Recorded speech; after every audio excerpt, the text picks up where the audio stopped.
नमस्कार, मैं हूं आपके साथ मीनाक्षी रजत। शाम के बज गए हैं 7 और अब बात होगी सबका हिसाब होगा में ईरान की, जहां ताबड़तोड़ हमले अभी भी जारी है। आसमान से लगातार बम बरस रहे हैं और पूरा का पूरा मिडिल ईस्ट दहल उठा है। लेकिन इन सब के बीच में भीषण तबाही का सबसे बड़ा रहस्य यह है कि हमले का दावा ना तो अमेरिका कर रहा है और ना ही इजराइल कर रहा है। सवाल यह है कि आखिर इस खामोशी के पीछे का सच है क्या ये ईरान का खौफ है या फिर किसी बड़े वैश्विक चक्रव्यूह की शुरुआत है? इन सब के बीच में इजराइल ने एक बेहद चौंकाने वाला दावा किया है। इजराइल का कहना है कि ईरान पर ये हमले कुवैत और बहरीन जैसे देशों ने किए हैं। ये बड़ा दावा इजराइल का है कि ईरान पर जो हमले हो रहे हैं वो कुवैत और बहरीन ने किए हैं और इस दावे ने अंतर्राष्ट्रीय राजनीति में हलचल मचा दी है। लेकिन रक्षा विशेषज्ञ इसे मानने से पूरी तरीके से इनकार कर रहे हैं और उनका मानना है कि ये केवल ध्यान भटकाने और खुद को पाक साफ दिखाने के लिए एक सोची समझी रणनीति है। आखिर मिडिल ईस्ट में क्या खिचड़ी पक रही है उसके बारे में आपको समझाती हूं। तो ईरान के कई बड़े शहरों में ताबड़तोड़ हमले किए जा रहे हैं। हर जगह सिर्फ आग की लपटें हैं, विध्वंस है। अहवाज, बुशहर, बंदर अब्बास, शाबार को सबसे ज्यादा निशाने पर रखा गया है और इन हमलों की जिम्मेदारी अब तक किसी भी देश या संगठन की तरफ से नहीं ली गई है। इसको लेकर के कोई आधिकारिक पुष्टि भी नहीं हुई है। अमेरिका ने ईरान पर हमले से साफ इनकार कर दिया है और नेतन्याहू ने अमेरिकी राष्ट्रपति ट्रंप से फोन पर बात भी की है। नेतन्याहू का दावा है कि ट्रंप ने ईरान युद्ध पर अपडेट दिया है। डोनाल्ड ट्रंप से लेकर के नेतन्याहू तक दोनों ही ये कह रहे हैं कि उनकी तरफ से ईरान पर हमले नहीं किए गए हैं।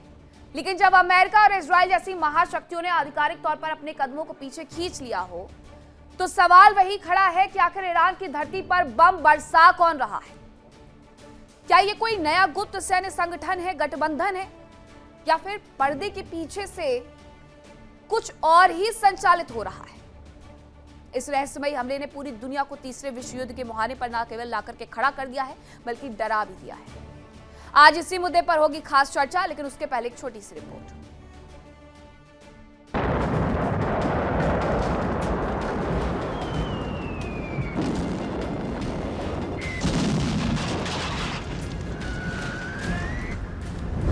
ईरान पर लगातार वार, यूएस इजराइल का इंकार।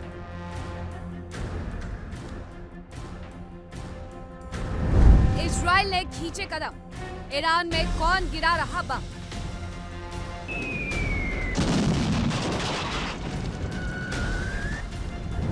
ईरान की बम वर्षा, खाड़ी देशों पर मौत बनकर बरसा।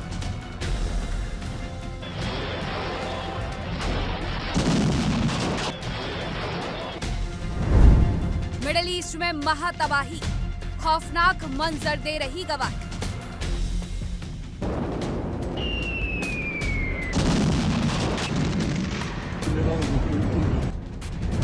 हॉर्मुज बना विनाश का जलडब, ईरान ने रचा चक्र।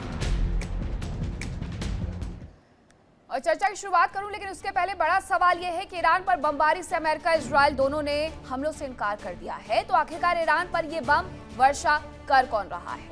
अब यही समझेंगे हमारे खास मेहमान से। कौन कौन से मेहमान हमारे साथ जुड़ रहे हैं आपका परिचय करवाती हूँ। मेरे साथ जुड़ रहे हैं मेजर जनरल अनुज माथुर, रक्षा विशेषज्ञ, ब्रिगेडियर विनोद दत्ता, रक्षा विशेषज्ञ, दामोदर सिंह, भू राजनीतिक विशेषज्ञ। सबसे पहले ब्रिगेडियर सर, आप ही से समझना चाहूंगी कि ये जो बार बार बातें हो रही थी, ये कहा जा रहा था कि बहरीन में सायरन बज रहे हैं, कुवैत की स्थिति भी वही है, तो क्या इन दोनों देशों ने खुद ही मोर्चा खोल दिया है और अब अमेरिका और इजराइल को आने की जरूरत ही नहीं बची?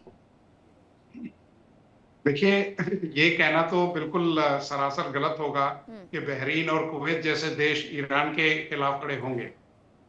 इसमें अमेरिका और इजराइल दोनों इन प्रॉक्सीज को इस्तेमाल कर रहे हैं और वो ये दुनिया को बताना चाहते हैं कि साहब, हम इस युद्ध में अब हमले नहीं कर रहे मजीद ईरान के ऊपर, और ये जितने भी हमले हो रहे हैं ये उन देशों पे हो रहे हैं जहां ईरान उनको मार रहा है।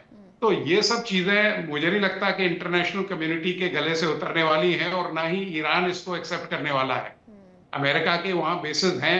अमेरिका का अप्रत्यक्ष रूप से उन लोगों को जिस तरह से मतलब सपोर्ट दिया जा रहा है, तो ये एक इस तरह के नए प्रॉक्सीज अमेरिका खड़ा करना चाहता है क्योंकि अमेरिका को मालूम है कि अगर उसने मजीद हमले किए तो ये जो सिचुएशन है वेस्ट एशिया में ये बहुत भयावह हो जाएगी।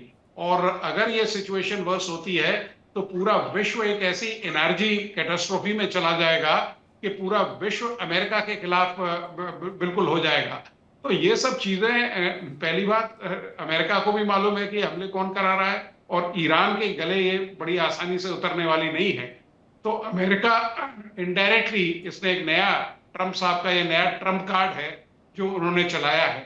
तो मुझे नहीं लगता कि मतलब ये जो जिमिक है उसको कोई लेने वाला है, क्योंकि ये जिन देशों के ऊपर ईरान ने हमले किए हैं उन्हें, ईरान को बखूबी मालूम है कि उनके पास इतनी सामरिक कुव्वत नहीं है कि वो ईरान के पीछे मतलब उनके ऊपर अटैक करे या उनको रिटेलिएट करे। इसमें पूरा जो और अमेरिका सहयोग के है युद्ध में अगर वो घुसेंगे तो उन्हें पता है कि आखिरकार ईरान उनके साथ क्या करने वाला है। मेजर जनरल माथुर, ये लगातार अमेरिका इजराइल हमले करते रहे ईरान के ऊपर, ईरान अब भी यही बात कह रहा है कि अगर खाड़ी का कोई भी देश उनके साथ खड़ा हुआ तो हम उनका नक्शा बिगाड़ देंगे। लेकिन इन सब के बीच में ईरान का नक्शा बदल रहा है और कोई स्वीकार करने के लिए तैयार नहीं है कि ये हमले हो कहां से रहे। जय हिंद मीनाक्षी। हिंद। देखिए, एक चीज मैं आपको बता सकता हूं कि ईरान जो है, ईरान का जो सपोर्ट बेस है या जो जो बेस ऐसा था जो कि उसके कहीं ना कहीं उसके पॉइंट ऑफ व्यू को ले रहा था, वो बहुत तेजी से फिसलता जा रहा है। अगर आपको याद हो मीनाक्षी, कुछ दिन पहले हमने यहाँ पर आपके चैनल पे, शायद एंकर कोई और था, ये डिस्कस किया था कि ये ईरान जो है यहाँ पर एक इस्लामिक कंट्रीज का एक यहाँ पर ग्रुप बनाने की कोशिश कर रहा है एंड कीप अमेरिका आउट, और जो गल्फ कंट्रीज हैं वो तमाम मिलके और एक आध और देश मिलके, तुर्की जैसे, और यहाँ पर एक इस प्रकार का एक चीज खड़ी कर रहे हैं जो कि पूरे के पूरे अर्थव्यवस्थाओं को जो कि इस गल्फ से निकल रही हैं उनको कंट्रोल कर सके। अब ये चीज अगर होगी और अमेरिका को अगर बाहर कर दिया जाएगा, ये बार बार मैं कहता रहा हूं मीनाक्षी, ये अमेरिका के लिए एक इकोनॉमिक कैटास्ट्रॉफी होगी अगर अमेरिका को पश्चिम एशिया से निकलना पड़ता है। तो अब क्या है कि मुझे लगता है कि अमेरिका ये प्रयास करेगा और ये दुनिया को दिखाने की कोशिश कर रहा है कि भाई जिन देशों की ये इकट्ठा करने की बात कर रहे थे वो देश तो खुद ईरान के ऊपर हमले कर रहे हैं। अब मैं आपको एक बात बताता हूं कि अगर मान लीजिए बहरीन को ईरान पर हमला करना है या जॉर्डन को या कुवैत को करना है, बहरीन में तो अमेरिका की सारी फोर्सेस हैं, वो कैसे बिना अमेरिका की इजाजत के या बिना अमेरिका के साथ मिले हुए ईरान पर हमला कर सकते हैं? ये संभव, आप मुझे बताएं, तो संभव ही नहीं है। जो यूएई में तो उनके वहां पर सारी American forces, American bases, American air base, naval base, सब कुछ वहां पर है।